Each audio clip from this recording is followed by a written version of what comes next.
بسم اللہ الرحمن الرحیم۔ پارہ نمبر 22 کا خلاصہ پیش خدمت ہے۔ پارہ نمبر 22 میں اللہ تعالیٰ نے جو مضامین ارشاد فرمائے ہیں ان میں سے ایک مضمون ہے جو 21ویں پارے سے چلا آ رہا ہے۔ اسلام کے اندر منہ بولے بیٹے کا تصور، اس کی حقیقت اور اس کی وجہ سے پھر شرعی مسائل پر کوئی فرق پڑنا یا نہ پڑنا۔ تو یاد رکھیے کہ اسلام کے اندر یہ جو منہ بولا رشتہ ہے اس کی کوئی حیثیت نہیں ہوتی۔ اس کی وجہ سے کوئی بھی شرعی حکم اس کے اوپر بیٹوں جیسا لاگو نہیں ہوتا، سوائے اس کے کہ ایک شرافت کی وجہ سے ہم اس بچے کو تھوڑی سی عزت دیتے ہیں، محبت دیتے ہیں، ورنہ اصلاً نہ تو اس کو منہ بولے باپ کا نام لگ سکتا ہے، نہ وہ اس خاندان کی عورتوں کے لیے محرم بن سکتا ہے، نہ جن رشتوں سے اس کا نکاح جائز ہے نہ ہی اس پر کوئی حلال یا حرام کا کوئی اثر پڑتا ہے، نہ ہی وراثت میں کسی قسم کا کوئی فرق پڑتا ہے۔ اچھا، اہل عرب جو منہ بولے بیٹے کو حقیقی بیٹے کی طرح سمجھتے تھے، منہ بولے بیٹے کو حقیقی بیٹے کی طرح سمجھتے تھے، اس پر اللہ رب العزت نے فرمایا قرآن کریم کے اندر کہ ذالکم قولکم بافواہکم وما جعل ابناءکم وما جعل ادعیاءکم ابناءکم، اللہ نے تمہارے منہ بولے بیٹوں کو تمہارا حقیقی بیٹا نہیں بنایا۔ ذالکم قولکم بافواہکم، یہ سب تمہارے اپنے منہ کی باتیں ہیں۔ اچھا، اب اس کو عملاً ختم کرنے کے لیے، عرب کے معاشرے سے عملاً ختم کرنے کے لیے نبی کریم صلی اللہ علیہ وسلم کو اللہ تعالیٰ نے ایک حکم دیا۔ اب تھوڑا سا اس حکم کی تفصیل یہاں عرض کرنی ہے۔ حضرت زید بن حارثہ رضی اللہ تعالیٰ عنہ حضور علیہ السلام کے منہ بولے بیٹے تھے عرب کے تصور اور مزاج کے مطابق۔ اللہ تعالیٰ یہ چیز ختم کرنا چاہتے تھے کہ منہ بولا بیٹا، اس سے کوئی شرعی مسائل پہ فرق نہیں پڑتا۔ حضرت زید بن حارثہ کا نکاح ہوا حضرت زینب بنت جحش کے ساتھ، حضور صلی اللہ علیہ وسلم کی پھوپھی کی بیٹی ہیں۔ نکاح ہوا، اللہ تعالیٰ کی منشا یہ تھی کہ حضرت زید بن حارثہ جو حضور علیہ السلام کے منہ بولے بیٹے ہیں اور عرب کی غلط روایت کے مطابق منہ بولا بیٹا حقیقی بیٹے کی طرح ہے، اور اس کی جو بہو ہے اس کی جو بیوی ہے منہ بولے بیٹے کی بیوی، وہ منہ بولے باپ کی بہو بن گئی یعنی بیٹی بن گئی۔ چنانچہ عرب کا غلط تصور یہ کہتا تھا کہ حضرت زینب بنت جحش حضور صلی اللہ علیہ وسلم کی بہو ہے، بہو کی وجہ سے بیٹی ہے۔ بیٹی ہے تو حضور علیہ السلام کا اس کے ساتھ نکاح نہیں ہو سکتا کہ وہ تو بیٹی کے رشتے میں آ گئی۔ اللہ تعالیٰ اس چیز کو ختم کرنا چاہتے تھے، چنانچہ حضرت زینب رضی اللہ عنہ اور حضرت زید رضی اللہ عنہ کا نکاح کروایا گیا۔ فلما قضا زید منہا وطرا، حضرت زید رضی اللہ تعالی عنہ نے حضرت زینب کو طلاق دے دی، ان کا رشتہ نہیں چل پایا۔ اللہ کی منشا بھی اس میں یہی تھی، طلاق دے دی۔ اب اللہ تعالیٰ کہتے ہیں زوجناکہا، عرب کی غلط روایت، عرب کی غلط سوچ، عرب کا غلط تصور، جاہلیت کا غلط مزاج ختم کرنے کے لیے ہم نے حضور علیہ السلام کا نکاح کرا دیا حضرت زینب بنت جحش رضی اللہ عنہ کے ساتھ۔ چنانچہ وہ جو غلط رسم تھی کہ منہ بولا بیٹا جو ہے وہ کوئی حقیقی بیٹا بن جاتا ہے یا اس کو منہ بولے باپ کا نام مل جاتا ہے، یہاں میں یہ بھی تھوڑا سا واضح کر دوں کہ جب حضور علیہ السلام نے حضرت زید بن حارثہ کو اپنا منہ بولا بیٹا قرار دیا تو عرب کے مزاج کے مطابق اور عرب کی روایت کے مطابق ان کو زید بن محمد کہنا شروع کر دیا گیا۔ زید بن محمد ان کو کہنا شروع کر دیا گیا۔ اللہ تعالیٰ نے باقاعدہ قرآن کی آیت نازل فرمائی کہ ادعوہم لآبائہم، ان کو ان کے اصل باپوں کے ناموں سے پکارو، ہوا اقسط عند اللہ، اللہ کے نزدیک منصفانہ بات یہ ہے۔ چنانچہ اس پر حضرت زید بن حارثہ، جن کو زید بن محمد کہنا شروع کر دیا تھا لوگوں نے، صلی اللہ علیہ وسلم صلی اللہ علیہ وسلم صلی اللہ علیہ وسلم، ان کا نام پھر ان کی اصل ولدیت یعنی زید بن حارثہ کی طرف منتقل کر دیا گیا اور ان کا اصل نام بحال کر دیا گیا۔ اس میں ہمارے لیے یہ سبق اور پیغام ہے کہ اگر کوئی کسی کا بچہ اڈاپٹ کرتا ہے تو وہ منہ بولا ہی ہوتا ہے، اس کو اصل باپ کا نام لگنا چاہیے۔ یہ جو ہے یہ اس کا سرپرست، گارڈین سرپرست اس رشتے میں تو آ سکتا ہے یا کوئی اور اس قسم کا رشتہ، لیکن یہ جو لڑکا ہے، منہ بولا جو بیٹا ہے یا جس کو کسی نے اپنا بچہ بنا لیا ہے، تو اس کو اس کی ولدیت نہیں لگ سکتی اور نہ ہی کسی قسم کے رشتوں پر کوئی اس سے اثر یا فرق پڑ سکتا ہے اور نہ ہی وراثت میں اس کا کوئی حق اور حصہ ہے۔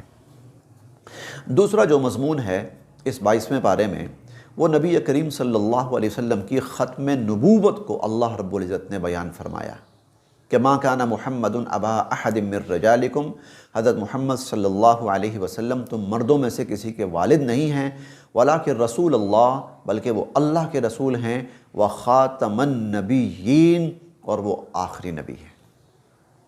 حضور علیہ السلام وہ آخری شخص ہیں، انبیاء علیہم السلام کے سلسلے کے وہ آخری نبی ہیں جن کو نبوت سے نواز دیا گیا۔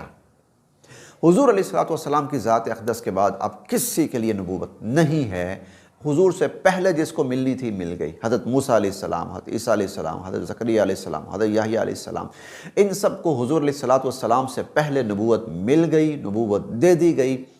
اب اس کے بعد آخر میں سب سے جس کو نبی بنا کر بھیجا گیا وہ حضور علیہ السلام ہیں، اور آپ کے بعد اگر کوئی یہ کہتا ہے کہ مجھے بھی نبوت ملی ہے تو وہ کذاب ہے، وہ دجال ہے، وہ ملعون ہے، وہ جھوٹا ہے، اور بلکہ حضور علیہ السلام کی سنت کے مطابق، حضور علیہ السلام کی سنت کے مطابق، میں اس لیے عرض کر رہا ہوں کہ حضور کے زمانے میں جس کسی نے نبوت کا دعویٰ کیا تو حضور علیہ السلام نے اس کو قتل کروا دیا۔ تو حضور علیہ السلام کی سنت کے مطابق کوئی نبوت کا دعویٰ کرے حضور کے بعد تو اس کی سزا قتل ہے۔ پھر حضور اللہ کے آخری نبی، آپ کے بعد کوئی نبی نہیں آئے گا۔ انا خاتم النبیین لا نبی بعدی، انا آخر الانبیاء لا نبی بعدی، رسالت اور نبوت مجھ پر ختم ہو گئی، نہ میرے بعد کوئی نبی ہے نہ میرے بعد کوئی رسول ہے۔ اس پارے کے مضامین میں سے ایک مضمون، اگر کسی شخص کا نکاح ہوتا ہے کسی خاتون کے ساتھ اور ابھی رخصتی نہیں ہوئی اور میاں بیوی کے ازدواجی معاملات شروع نہیں ہوئے، میاں بیوی کے ازدواجی تعلقات شروع نہیں ہوئے، اس سے پہلے ہی طلاق ہو جاتی ہے، اس کو ہم آسان لفظوں میں کہتے ہیں رخصتی سے پہلے ہی طلاق ہو جاتی ہے، تو ایسی عورت پر کوئی عدت نہیں ہے۔ ما لکم علیہن من عدت تعتدونہا، اس عورت پر آگے کوئی عدت نہیں ہے، اسی وقت جو ہی خاوند نے طلاق دی ہے اس خاتون کا اور کہیں اسی وقت نکاح ہو سکتا ہے۔ تو ایک مسئلہ یہ بھی بیان ہوا ہے، ایک مضمون یہاں پر۔ اسی طرح اس بارے میں حضور علیہ السلام کے گھرانے کے آداب بیان کیے گئے ہیں، اور حضور علیہ السلام کے گھرانے کے آداب کے ضمن میں لوگوں کو اور ایمان والوں کو تعلیم دی گئی ہے کہ کسی کے گھر میں جاؤ تو ان چیزوں کا لحاظ رکھو۔ آئیے دیکھتے ہیں وہ کون کون سی ہیں۔ نمبر 1، یا ایھا الذین آمنوا لا تدخلوا بیوت النبی الا ان یؤذن لکم الی طعام، جب کسی کو کھانے کی دعوت دی جائے نا تو تب ہو جائے۔ مطلب یہ ہے کسی کے ہاں پروگرام ہے، فنکشن ہے، پروگرام محدود ہے، اب جس کو دعوت دی گئی ہے وہ جائے، جس کو نہیں دی گئی وہ نہ جائے۔ ایک ہمارے قریبی عزیز ہوتے ہیں، ان کے ہاں ہمارا آنا جانا لگا رہتا ہے، اس میں کوئی قباحت نہیں ہے، لیکن اس سے ہٹ کر کوئی پروگرام ہے، محدود سطح کا، گھریلو سطح کا پروگرام ہے، اس میں جس کو دعوت دی جائے وہ جائے، جس کو دعوت نہ دی جائے وہ نہ جائے۔ اور آگے اللہ تعالیٰ فرماتے ہیں وَإِذَا دُعِيتُمْ فَادْخُلُوا، ہاں اگر تمہیں دعوت دی گئی ہے کسی کی طرف سے تو پھر کوشش کرو جاؤ، بلا وجہ اس کی دعوت کو نہ ٹھکراؤ۔ تیسری بات، فَإِذَا طَعِمْتُمْ فَانْتَشِرُوا، فَإِذَا طَعِمْتُمْ فَانْتَشِرُوا، کھانے کی دعوت دی گئی، آپ نے دعوت قبول کی، آپ چلے گئے، کھانا کھا لیا، فَانْتَشِرُوا، اللہ تعالیٰ فرماتے ہیں اب واپس چلے جاؤ، کھانا ہو گیا ہے نا کھانے کے لیے، وَلَا مُسْتَأْنِسِينَ لِحَدِيثٍ، اور پھر اس کے بعد گپیں لگانے میں اور لمبی چوڑی بحثوں میں دل لگا کر نہ بیٹھ جاؤ، کیونکہ اہل خانہ جو ہے وہ ان کے لیے بسا اوقات تکلیف اور پریشانی کا باعث بنتا ہے۔ چوتھی بات، وَإِذَا سَأَلْتُمُوهُنَّ مَتَاعًا فَاسْأَلُوهُنَّ مِنْ وَرَاءِ حِجَابٍ، ظاہر ہے کسی کے گھر میں آدمی گیا ہے تو اجنبی خواتین ہیں، گھر کی نامحرم خواتین ہیں، ان سے اگر کہیں کوئی بات کرنے کی ضرورت پڑے تو اللہ تعالیٰ فرماتے ہیں کہ حجاب اور پردے کے پیچھے سے بات کرنی چاہیے، آمنے سامنے اجنبیوں اور نامحرموں کو نہیں آنا چاہیے۔ اس پارے کے مضامین میں سے ایک مضمون وہ خواتین کے لیے اللہ رب العزت نے پردے کا حکم نازل فرمایا۔ حکم یہ ہے کہ یا ایھا النبی قل لازواجک وبناتک ونساء المؤمنین، اے نبی علیہ الصلوۃ والسلام آپ اپنی بیویوں سے فرمائیے، اپنی بیٹیوں سے فرمائیے، اور مسلمان جتنی بھی عورتیں ہیں ان سے فرمائیے، ان کو حکم دیجئے یدنین علیہن من جلابیبہن، کہ جب ان کو باہر نکلنا پڑے، کہیں وہ باہر جائیں تو وہ انہوں نے جو بڑی چادر اوڑھی ہوئی ہوتی ہے اور بڑا کپڑا اوڑھا ہوا ہوتا ہے تو اس کپڑے کو اب اپنے چہرے پر بھی لٹکا لیں۔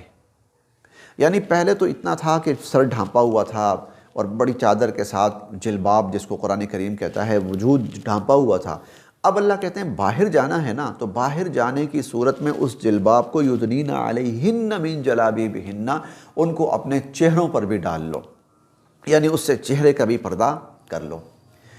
اللہ تعالیٰ نے اس کی دو حکمتیں بیان کی، دو حکمتیں، کیوں ہم یہ حکم کیوں دے رہے ہیں، اس کے دو بڑے فائدے۔ ان یعرفنا، پہلی چیز پہچان ہے، باپردہ ہے تو یہ پہچان ہے کہ یہ مسلمان عورت ہے، باپردہ ہونا مسلمان عورت کی پہچان ہے، نمبر ایک۔ نمبر دو، فلا یؤذین، دوسرا فائدہ اور حکمت یہ ہے کہ پردے کی برکت سے اللہ رب العزت اس مسلمان عورت کو باہر نکلنے کی صورت میں جتنی تکالیف، پریشانیاں، مصیبتیں پہنچتی ہیں ان سے بچا لیں گے۔ فلا یؤذین، انہیں ایذا اور تکلیف نہیں دی جائے گی۔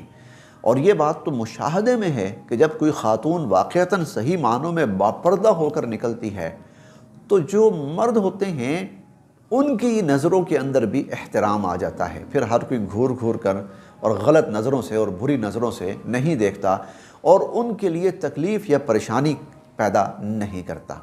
تو اللہ رب العزت نے یہ بھی ایک فائدہ بیان فرمایا۔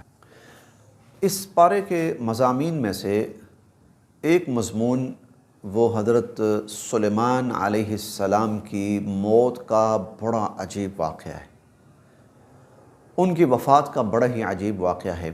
اللہ تعالیٰ نے حضرت سلیمان علیہ السلام کو یہ معجزہ عطا فرمایا تھا کہ انسان تو انسان، جنات بھی ان کے ماتحت تھے۔